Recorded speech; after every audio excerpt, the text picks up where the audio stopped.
Welcome into 2021. That's right, we have left 2020 and we're in a new year. And welcome to another edition of the Hops and Spirits podcast. I'm your host, Jonathan Green, and we have a fun episode for you to kick off the new year. And with so many people talking about dry January, for me, because I do a podcast that's about beer and spirits, I kind of do semi-dry January. But enough about that for now. Because we're doing dry January, we're going to do our first two episodes focusing on that. And this time around, it's on the hoppy side of things with John Walker, co-founder and head brewer for Athletic Brewing. They're doing some really cool things in the non-alcoholic craft beer world. We'll be talking to him in just a little bit. Remember, you can find us on Instagram, Facebook, and Twitter at Hop Spirits, all one word. And if you find us on Instagram, you'll also get some cool things like our bar conversations, Instagram TV episodes, and a couple other fun things as well. And don't forget to stick around all the way through to the end to learn more about our Drinking Buddies Club, where we do monthly giveaways to members, and it's all free. With just a little bit of information and an email address. So stick around for that at the end of the episode. But now let's start talking the hoppy side of things, maybe not the most alcoholic side of things, but let's get into the episode. And joining us here on the Hops and Spirits podcast is John Walker, co-founder and head brewer for Athletic Brewing. John, thanks for taking some time to chat with us. Yeah, my pleasure. Thanks for having us on board. Now, for those that don't know, what is Athletic Brewing? Because it's not exactly your typical, say, craft brewery.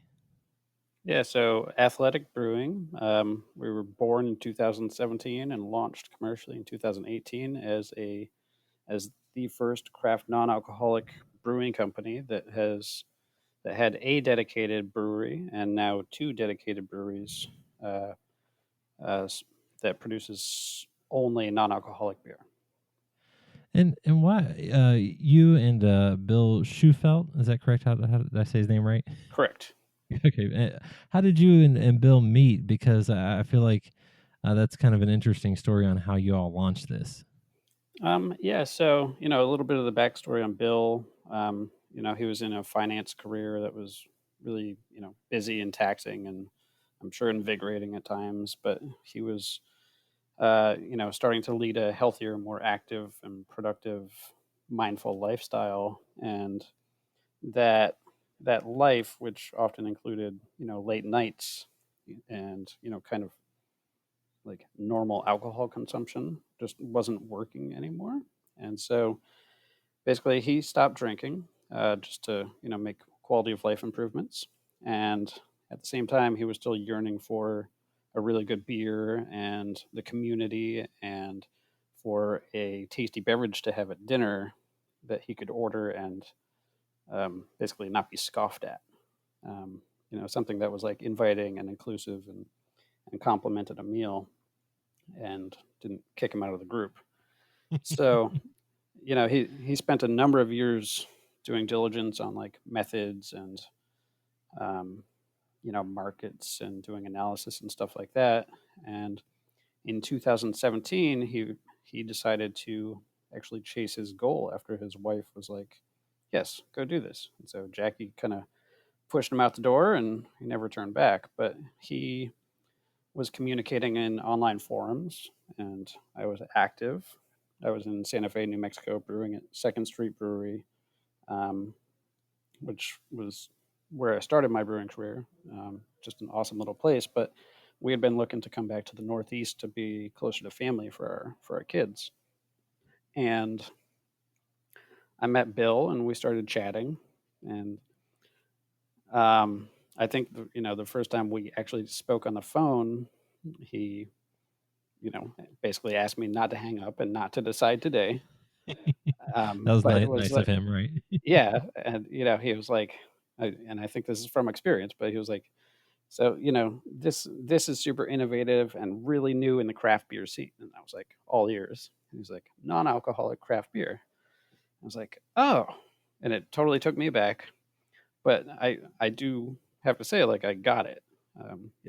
It's like the father of two, and I love beer and craft brewing, and why hadn't anybody explored this really? So we talked for a month or so back and forth, and Connie and I packed our kids and our dogs up and wound up moving back to Connecticut in 2017 to start the R&D phase of our craft non-alcoholic brewery. And now that phase was a lot of home brewing, right? With you and Bill and trying to figure out what would work. It was pretty wild. Like at first, it was me and Bill in a 10,000 square foot building, which we had signed a 5-year lease for, with basically Gatorade jugs in the middle of this giant warehouse. And basically, we started from scratch, and went totally roots on the whole program, and to some effect, it was a lot of like unlearning everything that I had learned while embracing absolutely everything and every trick that I had learned from my brewing community out in New Mexico. And so we did that for 7-8 months, and a lot of that got moved into my garage during construction. And Bill would come up on the weekdays or when he wasn't out trying to sell things or raise money, and we would hand bottle beer in my garage, and he would go out with unlabeled product to Whole Foods and try to sell people on this crazy non-alcoholic concept. I was gonna say, how difficult was it for people to kind of grasp that concept, because not like you all said, no one had done this really like you all do. There's Bud non-alcoholic, O'Doul, different things like that, but nothing with what you guys were trying to do. Yeah, and I don't mean to like take credit away from Bill um, from this at all, because it was certainly challenging, and really there were some hurdles to cross historically and culturally. But if this discussion was 10 years ago, I think it would have been far more challenging. But trends the way they are, people are just kind of eking towards health and wellness and mindfulness. So to that effect, there was some ease, but it was definitely not easy because nobody had ever done this, and it was kind of outlandish. And more than anything, non-alcoholic beer was, as Bill says, like it was always just this penalty box drink. And so you know how you remove that, basically in a first intro and sales and meeting athletic phase was probably the most critical to just get people to try it. And so it was really challenging, but Bill and now our entire team just does a fantastic job at explaining who we are and why we are and what why we do what we do. And the beer, for what it was worth, but tasted really great. Um, it was a great beer, and it was a great non-alcoholic beer. So I think once people started tasting it, they're like, oh, okay, well, if somebody actually cares about it, you know, seems like somebody can make a good non-alcoholic beer. And for y'all, I mean, I'm guessing you went about it a different way than kind of the other guys do non-alcoholic beer. You guys don't really de-alcoholize it, so to speak, right? That's correct. So how do you guys kind of create a beer that still is beer and good beer and have no alcohol? Just like all the other craft stuff, it starts and to some effect finishes with your ingredients. So selecting the best ingredients. We have custom organic Vienna malt that's made just for us. We have the best hops that the U.S. and Europe and New Zealand can provide, and so really what it comes down to is focusing on like how to harness their qualities, because they have these inherent like amazing qualities. So past that, it's basically just keeping them in their natural state. And we tweak the brewing process in a dozen or so ways along the traditional brewing route, and all with the same equipment. We just monitor a couple things a little more carefully and come out with a tasty, fully fermented non-alcoholic beer. And are there any kind of unique challenges when you're brewing, non-alcoholic beer that so-called normal craft beer brewers don't face, or that you all have to be very cognizant of? Yeah, absolutely. There's, the first and foremost, there's food safety and shelf stability. Um, shelf stability so that you can go to market and sit on a shelf and have a stable product that doesn't explode or ferment or anything like that. Because really, that's a terrible customer experience if that happens, and we want to do everything in our power to prevent that. So with that is also food safety, and also staying within regulatory guidelines of the defined product.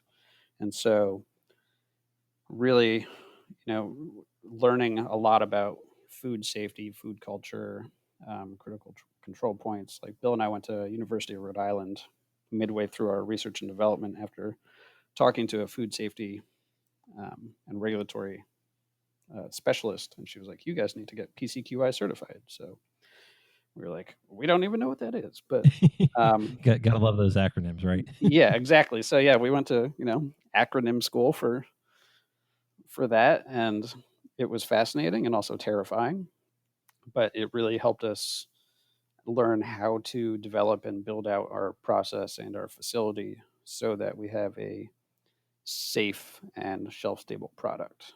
So that's the biggest challenge on any given day, but I think we have some fantastic programs that are written now, and we're super confident in everything. And yeah, blessing in disguise. And having that food safety specialist early on was just like invaluable, really. And for you, kind of circling back to kind of your career, you mentioned it earlier. You were working at a nice brew pub in Santa Fe. You guys were highly awarded, won some awards. Why take a leap from that into something that is so unknown? Um, I, one answer is why not. Um, just it seems fun. Same, it's like the same thing. Right? It's how I got Yeah. into brewing. I was like, oh, okay, sure. Like I'll give that a try. But at the end of the day, what it came down to, I think, was like I really enjoyed the science and I enjoyed the community and the culture and the challenges that brewing has to offer. As I was getting better and more seasoned in brewing, the more I was learning I didn't know. And so this was just like cracking open another wormhole to climb down and dig through and figure out more. And, if somebody said something tastes terrible, like it's kind of in my genes to be like, oh, well, I can make it taste better, or I'll at least try. But I think part of it too was Bill's like, what is it? It's like infectious positivity, and just like, this will work. It's going to change the community. It's going to be awesome. And I think I just, I caught the bug. Ain't nothing wrong with that at all. And what drew you? You kind of, I guess, answered it a little bit. You kind of took a leap into just brewing in general. What drew you to get into to brewing and doing something like that? Um, it was my wife and a good friend of ours, John Fraser, who was the assistant brewer at Second Street Brewery, and he was leaving to get his doctorate, and he was like, "Hey, you should take my job." At the time, I'd been in metalwork. I was blacksmithing and welding for myself, and I was like, "No, I don't think so." But it's kind of like a bizarre time, and after saying no a number of times, he was like, "You know what? You should really meet Rod.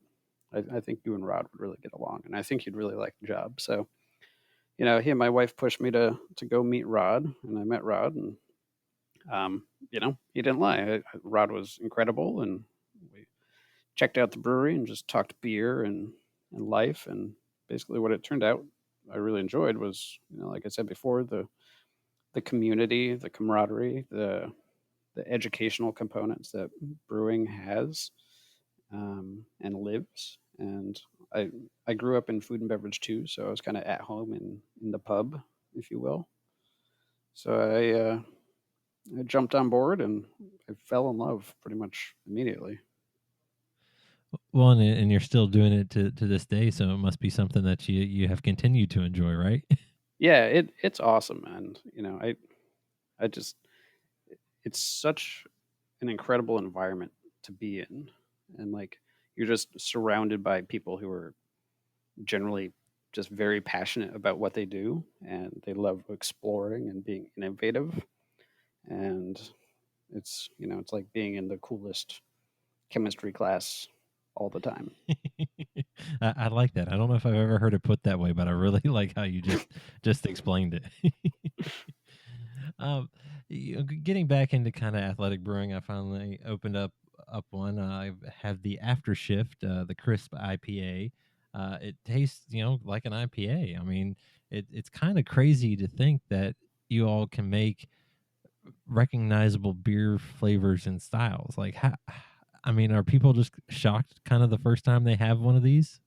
Uh, yeah, a lot of times. And as we were nearing, finding our process, I was too. And it really, like gave me hope. But it's fun to see people's expressions and experiences when they try them for the first time. And it's gratifying and I love it. And it's super exciting. But yeah, that beer that you opened is, it's one of my favorite beers that we've ever brewed, partially because it's so kind of out there. Um, I can go down a tiny rabbit hole if you allow me, but Yeah, absolutely. Because it's different because it's a collab too, correct? yes, yeah. So we brewed that with Chef Chris Cosentino. He was a Top Chef winner or Top Chef Masters winner, um, and he had a couple restaurants. And he's based in San Francisco, but he was a Rhode Island native. And we got together organically, basically through our website, and just started talking. And he was like, "Yeah, I don't drink, and I love being athletic, and I love the culture, and I love all of his stuff, and I would love to like help design this beer." So we went back and forth a bunch of times, and he pulled out his culinary and food and beverage background, and I worked with my brewing background, and we hammered out this super dynamic recipe that is so it's got fresh lemon verbena and fresh bay leaves, and these are like two of his favorite ingredients that he uses in his restaurants and cooking. And so we figured out how to incorporate those into a single hop IPA with a simple Vienna and triticale base. So it's like popping with these herbal and piney and resinous notes, and it's clean and super crisp and really delightful and totally out there. It's Yeah, it's far different than anything I've ever had. I was gonna say, yeah, it's not like anything I've ever tasted before, and I mean that in a good a good way. You definitely get the kind of that lemony kick in there a little bit, but it's definitely unique, and like I said, in a good way, not a bad way. Yeah, and it's awesome for pairing with food and also for cooking. Um, I I used that for my turkey base this year, and it was delicious. Nice, nice. I like how it comes full full circle with the chef. Um, now your palate is kind of the basis for all of these recipe decisions. How do you approach making beers that people will like, but still kind of recognize? Because it's still a little different. It's non-alcoholic, but people, if they see an IPA, they're still probably expecting some type of IPA. um, yeah, I mean, as far as brewing, like I can't really take any credit for it. Um, it's learning from the masters and the people I learned from and the Sierra Nevadas of the world. And you know it's the thing about the brewing community, there's a lot of sharing. So like like how people are doing and how they're treating their materials. um, but yeah, we just you know try things, and I'm hypercritical, um, you know about my own work. And I don't know, just try to be introspective and try to be objective. And there's some really like amazing brands and drinks that are out there. Sierra Nevada Pale Ale, for instance. It's like people love that. You know, so you're going to take cues from Ken Grossman and cues from Vinny Solurzo and whoever else. But I don't know, just kind of looking in and working with some amazing ingredients, and usually what comes out is pretty decent. I was gonna say it seems to be doing well. Well, I mean, you guys were able to buy a second brewery out on the West Coast. So I mean, you guys must be doing something right, right? Yeah, yeah. No, we're doing a couple things well. Really excited, and I'm not a big bragging rights guy for myself, but because I'm less involved with brewing on every day, I feel okay with bragging for the team now. But yeah, we just won the Supreme Champion at the International Beer Competition for our Free Wave Hazy non-alcoholic IPA. So that was super exciting, and I'm really proud of everybody for getting that because it won the no and low alcohol category, and then went to the best in show, neck and neck with all the alcoholic winners, and won the entire competition. Um, and that was totally incredible. And we got 2 other silvers in that, and so wound up with the North American Brewer of the Year award. So it was like a crazy success, and so yeah, everybody's doing a whole bunch of things right. So I'm really excited about that. Well, and it makes you feel like that leap was well worth it into this crazy challenge of non-alcoholic beer too. I would have to think. Yeah, and what gives me hope too is just part of what Athletic and Bill originally had like set out to do was kind of change people's mind, and culture shift is hard, um, especially when you're trying to take something that was kind of like scrutinized for so long and penalty boxish and turn it around and make it something positive and you know just like great. And so to have people recognize that and accept it is awesome for beer, but also for like culture and humanity. It sounds a little weird and cheesy, but it excites me. Well, and it's a really cool thing to see because I mean that's what you guys want to do. You want to kind of revolutionize this style, and people can get. You guys have the flagships, your Run Wild IPA, your Upside Down Golden Ale. You do seasonals and limiteds. You are like a real what people imagine a craft brewery to be, just doing non-alcoholic. That's all. So, I mean, they can kind of expect almost any style, right? Yeah, yeah, it is totally wild. And I wrote this in an email the other day. It was just like, and as I was writing, I was like, this is nuts. But we have so our 2 breweries. We've got a 40 barrel and a 100 barrel, but at each brewery, we've also got a pilot system. So we have a 3.5 barrel here in Connecticut, and then a 7 barrel in California. And we have a team of 20 plus brewers and brewer veterans concocting all of the wildest things that you see craft coming up with, um, and getting really excited about it and geeking out about like the next cool um, non-alcoholic like beer we can make. And so to see that excitement in that realm is awesome. And then you guys are not only doing cool things with beer, but you guys are also wanting to give back to the communities. You guys have your Two for the Trails, conservation focused initiative. Can you talk a little bit about what that is?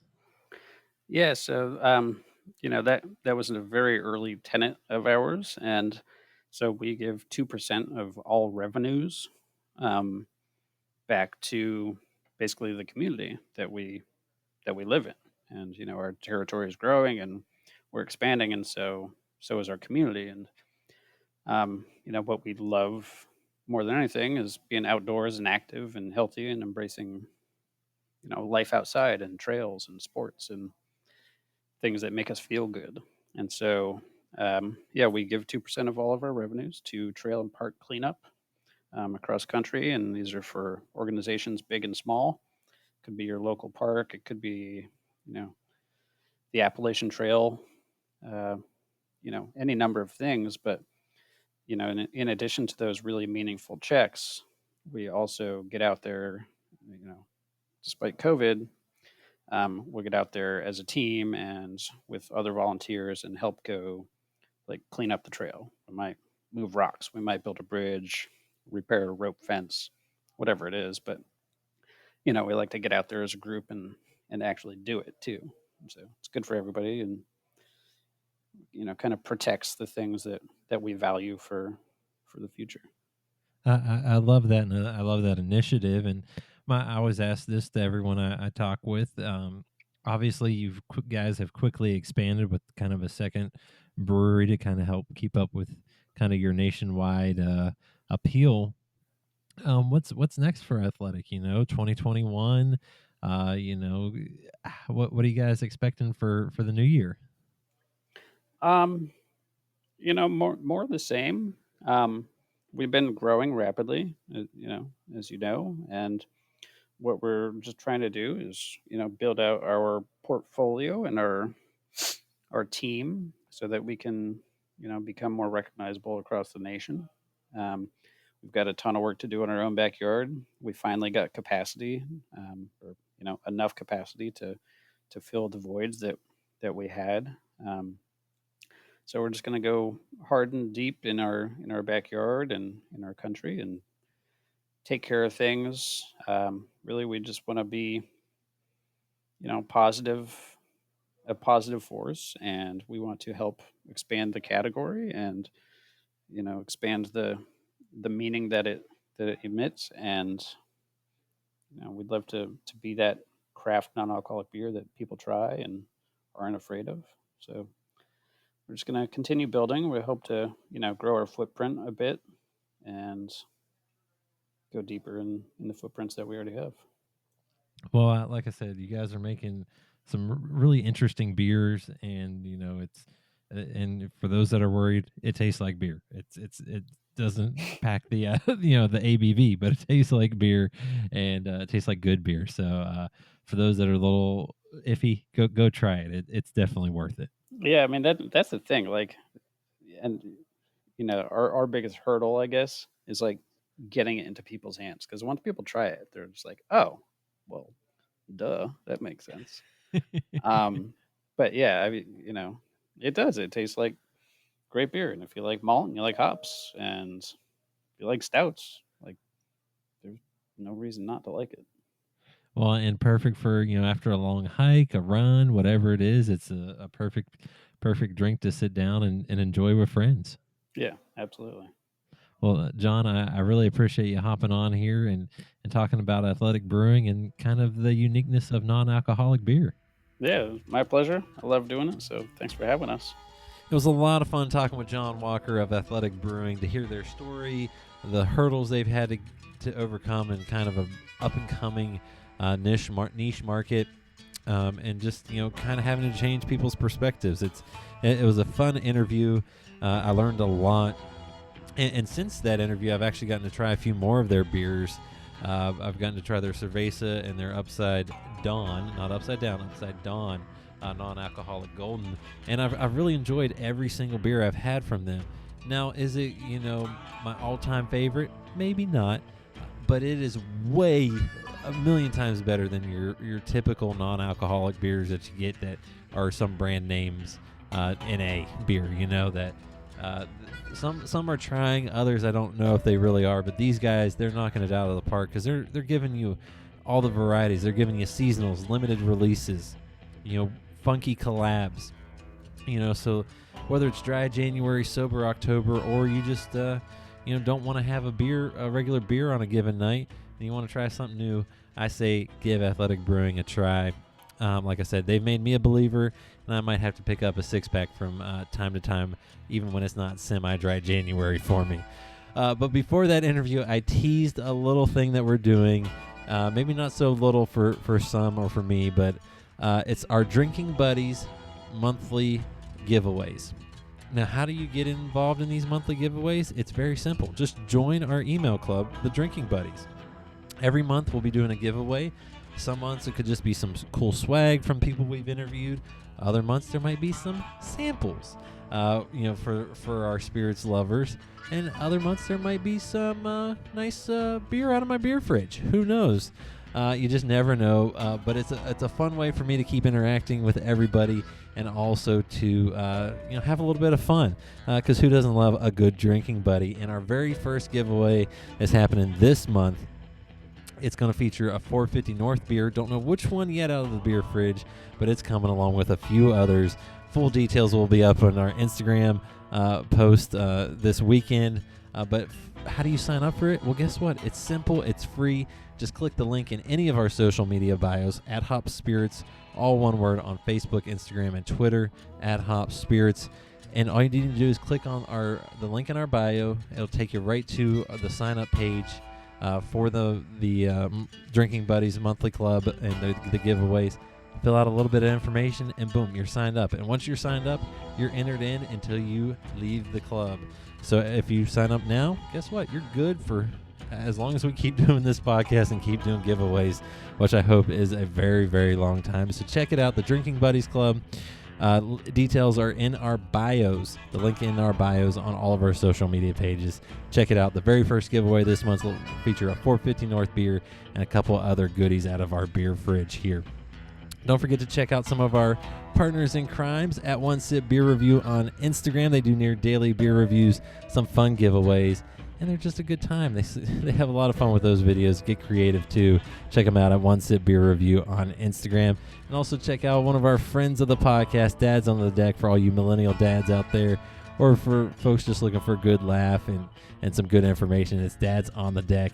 You can find them on Instagram as well, or where podcasts are available. Until next time, cheers, everyone.